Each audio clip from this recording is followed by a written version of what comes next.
Vallahi artık bu mesleğin tadı tuzu kalmadı. Dün Cumhurbaşkanımız televizyona çıktı, bir umut bağladık.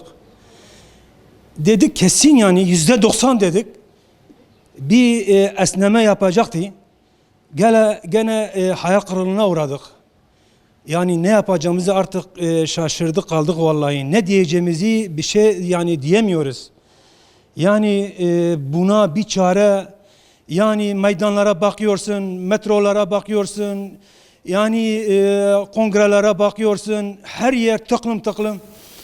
Yani bu lokantacı esnaflara, kafeteryalara, bu kıraathanelere, yani ne diyelim artık, yani gerçekten biz bu işin içinden nasıl çıkacağız?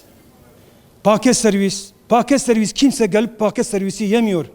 Artık ne diyeceğimizi bilemiyoruz. Lütfen yani bu olaya bir el atsınlar artık. Bir esneme yapsınlar. Bir iki ay daha da böyle devam ederse gerçekten kapıya kilit vuracağız. Yani artık yani ne diyelim ya? Allah umudak ma habu. Trasiye beji gerçekten em pır em habki kefam habu. Umudama gerçekten cihabu. Yani mago en azında evet tişki var mesafe ki evet şey bike. Mago belki ama iş ve bediyse hartış bxoşi be çik derbasi be inşallah şey be. Mago belki mi bay işçiye xoşi kön, ama çikiye xoşi bikön, ev maseme çikeme ملنا ري ديسي او umut gerçekten am dise hayal kırıklığı uğramış bu. Gerçekten ame namazana ame çibejin ame xwa ifade bikin.